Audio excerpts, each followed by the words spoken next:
kidnapping, abducting people, many of them never to be seen again. There's every effort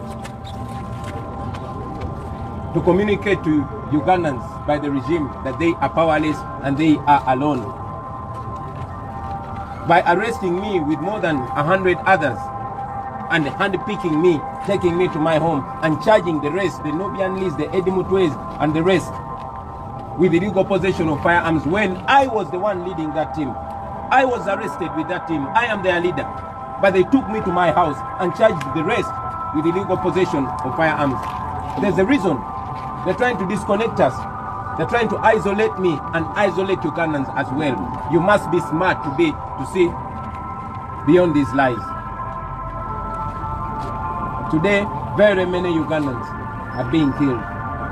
Just this morning alone, I got a call that one of our comrades, who was our polling agent in Rakai, a one Sendazi Paul, was abducted by plainclothes people. Only one of them, there were three. Two were in plain clothes but having AK-47 guns, and one was putting on military uniform. They took him away. Just yesterday, I learned that one of my close friends, and coming from the same birthplace, Kanoni in Gomba, a young man called Katamba Dixon, a son of Chinene and a grandson of Kuku, my neighbor, was abducted. He has not been seen again. Many others continue to go missing. The regime is targeting not only those that are close to me, but every Ugandan that has ever agitated for change. Every Ugandan that is known to support forces of change, particularly the National Unity Platform. Ladies and gentlemen, the person killing your children is Yoweri Kaguta Museveni. The person ordering for the disappearance of your children is Yoweri Kaguta Museveni, and I am not lying because he came out on national TV and confirmed that he has been the one sanctioning all these murders and disappearances.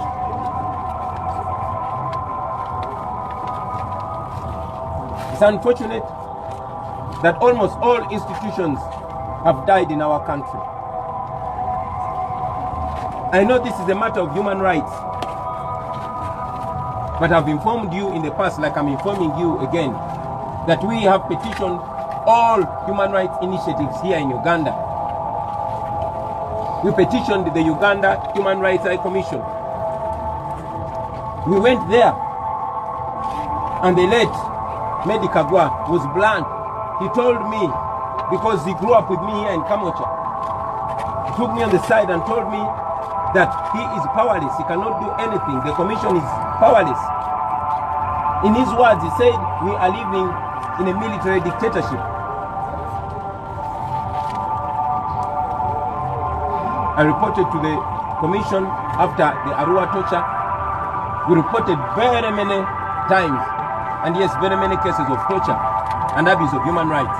They couldn't do a thing. I must applaud him that he tried his level best. At least during the tenure of Medi Kagwa, there was an effort to come and visit me when I was under illegal military detention. And yes, he dared to speak out, but most importantly, he spoke to me. And it got to the regime that he had revealed to me the truth. And he died. And up to now, we still question the circumstances of his death. As we speak now, all of you journalists saw the current head of the Uganda Human Rights High Commission coming out to condone the instances of torture and to speak as if everything is normal. So I want you to know that we can no longer get help from the institutions of state. The Uganda Human Rights High Commission cannot help you. It cannot help us. And that is why today we are going to petition the United Nations Human Rights Office here in Uganda. We know that this is an issue of the United Nations. General Museveni feels like Uganda is his compound, Uganda is his property. He has the right to pick and kill anybody at his will. He has the right to torture anybody, to murder anybody, but we say he does not. And that is why we are petitioning the United Nations. And we hope and pray that they will stand by the values that they've been espousing all along. This is a human rights issue.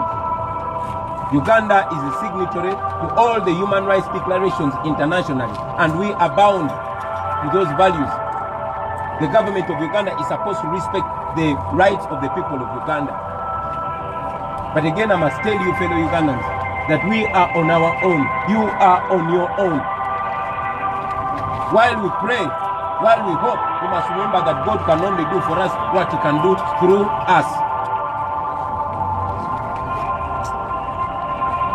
We are meeting with my fellow leaders to discuss and resolve